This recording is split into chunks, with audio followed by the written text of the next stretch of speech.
You think cinema was invented in the 1890s? It wasn't. It was invented in the dark, 30,000 years before the Lumiere brothers ever touched a projector, by someone with a torch, a cave wall, and no name we'll ever know. There's no popcorn. There's no seats. There's just fire, stone, and a picture that moves when you walk past it. And the person who figured that out wasn't a scientist. They were an artist solving a problem nobody had asked them to solve. Here's the thing nobody tells you about cave paintings. We treat them like static images. Pretty pictures on a wall, a bison here, a horse there, frozen forever in one pose like a museum photograph nobody bothered to animate. But that's not actually what's on some of these walls. And once you see what's really there, you can't unsee it. Let's start with the discovery, because the story of finding this cave is almost as strange as what's inside it. On December 18, 1994, 3 amateur speleologists, Jean-Marie Chauvet, Eliette Brunel, and Christian Hilaire, were exploring a limestone cliff in the Ardèche region of southern France. Nothing special about the afternoon. Just 3 people who loved caves, checking a gap in the rock they'd noticed before. Then they felt it. A draft of air, cold and steady, coming from somewhere behind the stone. A draft means space. Space means a chamber nobody's opened in a very long time. They widened the gap. They dropped down into darkness. They found bones scattered across the floor. Cave bear bones. Hundreds of them. Some still showing claw marks where the animals had scratched the walls while hibernating 15,000 years earlier. Then their lamps swept across the far wall, and they stopped talking entirely. What they'd stumbled into is now called Chauvet Cave, and it holds some of the oldest figurative art ever discovered by humans. Radiocarbon dating puts the earliest paintings somewhere between 30,000 and 36,000 years old, with 2 separate periods of human use separated by thousands of years in between. The exact dating is still argued over by specialists. Some datings cluster tighter around 32,000. Others push closer to 36,000. But even the more conservative estimate makes this art roughly 6 times older than the pyramids, lions, horses, rhinos, mammoths, painted with a level of anatomical accuracy that stunned the archaeologists who first documented them. Muscles rendered mid-flex. Heads turned at exactly the angle a real animal turns its head when something catches its attention. Jean Clotz, the archaeologist who led the scientific study of the cave, spent years cataloging what these Aurignacian-era artists had done by chamber, by painting. And somewhere in that cataloging process, something started to look wrong.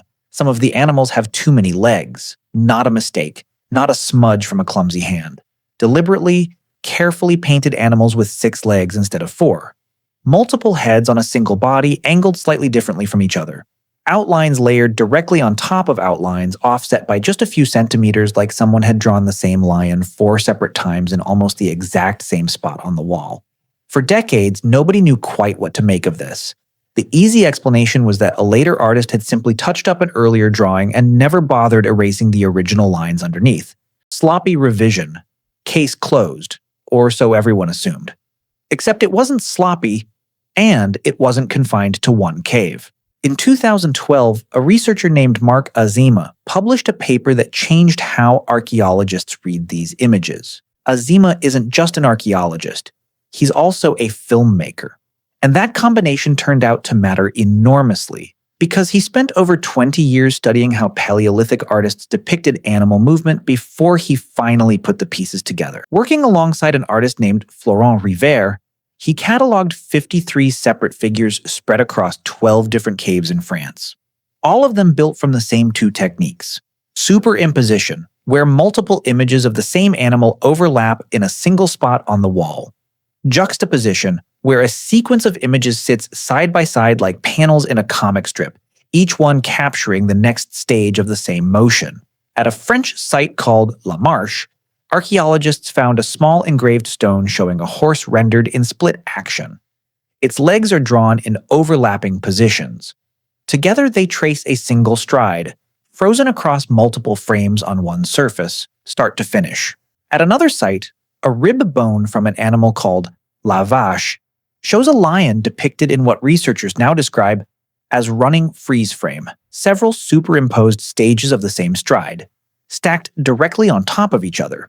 It works exactly the way a modern flipbook breaks a single motion into sequential images. And back at Chauvet itself, in a chamber called the Salle du Fond, There's a panel researchers now call the Grand Pano, two separate hunting sequences involving cave lions, painted not as one lion in one pose, but as a body shown across several stages of a single continuous motion, stitched together on the same section of wall like frames from a reel. Azima's argument is that none of this was decoration. It was an attempt, tens of thousands of years before anyone had a word for animation, to represent something moving. And here's why that claim isn't nearly as wild as it first sounds. Go stand in an unlit cave chamber and light a single torch. Torchlight doesn't hold still the way a flashlight does. It flickers. It dances. The shadows shift constantly across every uneven ridge in the rock. Now put a six-legged bison in that flickering light. As the flame moves and the light catches different outlines at different moments, the extra legs stop reading as extra legs. They start reading as motion. One leg forward, then back, then forward again, exactly the way a real leg moves at a run. This is the same basic trick that makes a movie work on the screen in front of you right now. Your brain fuses a sequence of slightly different still images into the illusion of continuous motion. Scientists call it persistence of vision. Modern film uses 24 still frames a second to fool your brain into seeing seamless movement where there is technically none. A Paleolithic artist working by torchlight, with no camera, no film, and no word for any of this, may have stumbled onto the exact same trick using 4 extra legs and a flame that wouldn't sit still. But the wall paintings, as compelling as they are, still leave room for doubt. You can't fully prove intention from a static image no matter how many legs it has or how deliberately those legs were placed. So here's the piece of evidence that convinced a lot of skeptical archaeologists to actually take this seriously. It's not on a wall, you can hold it in your hand. It's a small disc of bone, just 31 millimeters across, found at a site called Laugerie Basse in southern France. On one face, an engraved chamois, a small mountain goat, standing perfectly still. On the reverse face, the same chamois, but with its legs bent underneath it, caught mid-leap. There's a hole drilled dead center through the disc. When Florent Riviere threaded a cord through that hole and spun the disc, twisting and untwisting it rapidly on the string the way you'd wind up a top, the two images blurred together in front of his eyes. The standing chamois and the leaping chamois fused into a single animal caught in the act of jumping. This wasn't a theory anymore. This was a working optical toy, tested and confirmed. Centuries later, Victorians would build the exact same device out of painted cardboard and sell it as a parlor novelty, calling it a thaumatrope.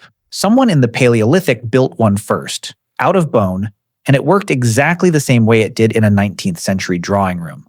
Think about that for a second. A spinning disc engineered specifically to blend two images into an illusion of movement is not decoration. It's a device, it has a function, and the function is animation.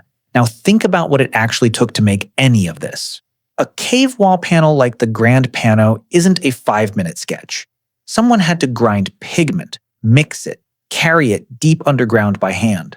Someone had to plan 4 overlapping outlines in advance, spacing each one just far enough apart that the flicker would separate them, close enough that the eye would still fuse them back together.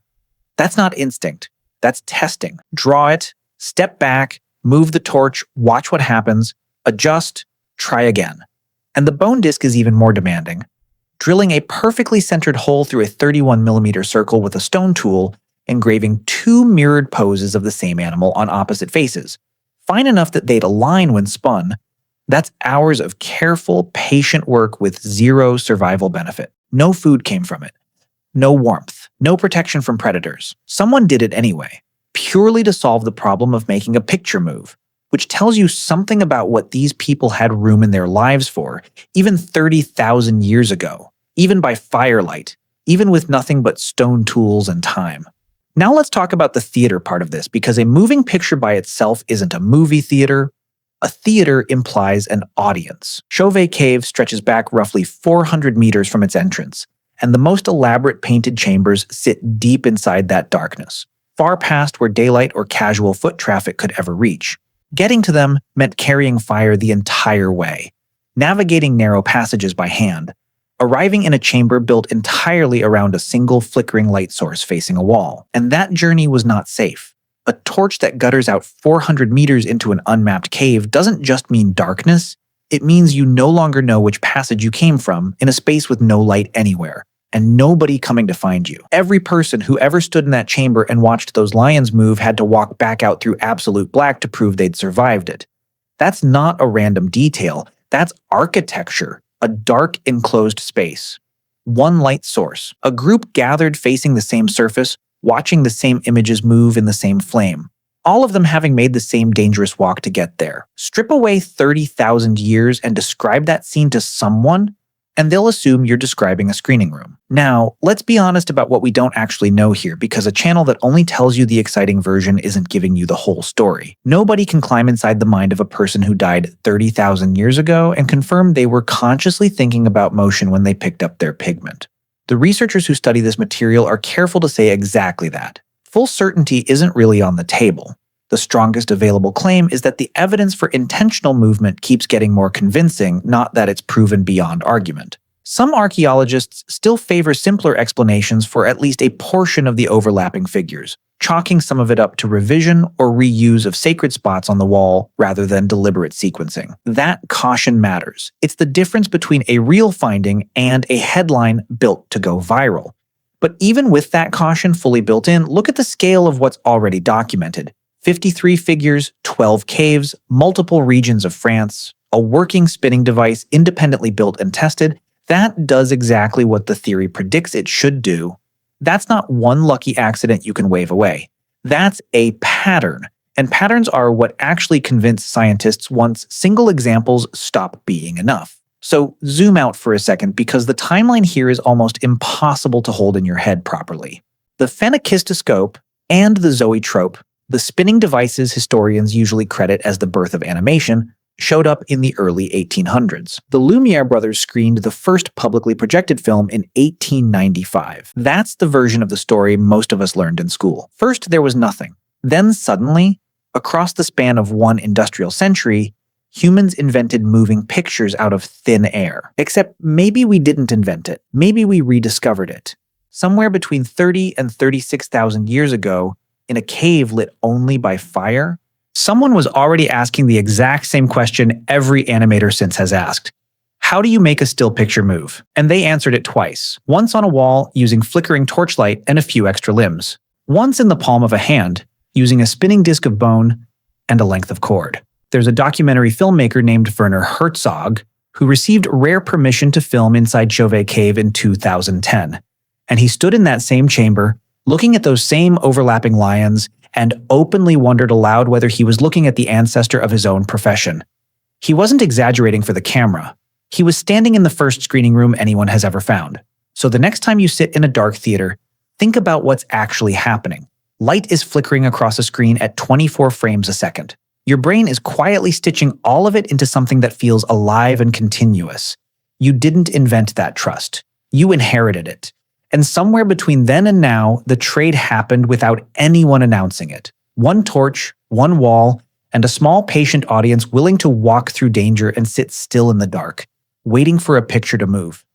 That became an infinite feed that never makes you wait for anything, never makes you walk anywhere, never asks for any patience at all. We traded the danger for convenience, the waiting for the instant, the one image you had to earn for 1,000 you'll never remember. Understand that the trick is not new.